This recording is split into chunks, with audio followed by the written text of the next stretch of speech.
മുഖ്യ തെരഞ്ഞെടുപ്പ് കമ്മീഷണർക്കെതിരെ impeachment notice നൽകാൻ ഇന്ത്യ സഖ്യത്തിന്റെ നീക്കം. പാർലമെന്റിന്റെ അകത്തും പുറത്തും പ്രതിഷേധം. ജ്ഞാനേഷ് കുമാറിനെ പദവിയിൽ നിന്ന് നീക്കണമെന്നാവശ്യം. കത്ത് ചോർച്ചയിൽ വിശദമായ അന്വേഷണം നടത്തിയെന്ന CPM സംസ്ഥാന സെക്രട്ടറി. അസംബന്ധങ്ങളോട് പ്രതികരിക്കാനില്ല എന്ന് MP ഗോവിന്ദൻ. വിവാദങ്ങൾക്കിടെ CPM പോളിറ്റ് ബ്യൂറോ യോഗം ഡൽഹിയിൽ തുടരുന്നു. പറയാനുള്ളത് പാർട്ടി സെക്രട്ടറി MA ബേബി പറയുമെന്ന് പ്രകാശ് കാരാട്ട്.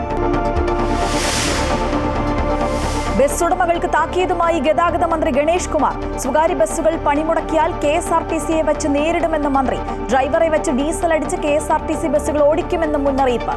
ബസ് ഉടമകളുമായി കൂടിക്കാഴ്ച നടത്തി. ചീഫ് സെക്രട്ടറിക്കെതിരെ N പ്രശാന്ത് IAS. പാസ്പോർട്ട് പുതുക്കാൻ NOC നൽകിയില്ല എന്ന ആരോപണം. അപേക്ഷ സമർപ്പിച്ചിട്ട് മാസങ്ങളായിട്ടും കൊളംബോയിലെ സ്കൂൾ റീയൂണിയനിൽ പങ്കെടുക്കാൻ അനുവദിച്ചില്ല എന്ന് പരാതി. ആത്മാഭിമാനവും അവകാശങ്ങളും നിഷേധിക്കപ്പെട്ടു എന്നും നിയമ നടപടി സ്വീകരിക്കുമെന്നും പ്രശാന്ത്.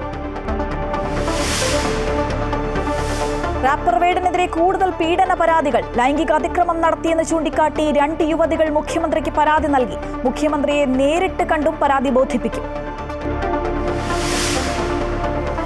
2 ദിവസത്തെ സന്ദർശനത്തിനായി ചൈനീസ് വിദേശകാര്യമന്ത്രി ഇന്ന് ഇന്ത്യയിൽ. അതിർത്തി തർക്കം ഉൾപ്പെടെ നിർണായക കാര്യങ്ങളിൽ ചർച്ച നടത്തും. അമേരിക്കൻ പ്രസിഡന്റ് ഡൊണാൾഡ് ട്രംപിന്റെയും യുക്രൈൻ പ്രസിഡന്റ് വ്ളോഡിമിർ സെലൻസ്കിയുടെയും കൂടിക്കാഴ്ച ഇന്ന് വൈറ്റ് ഹൌസിൽ.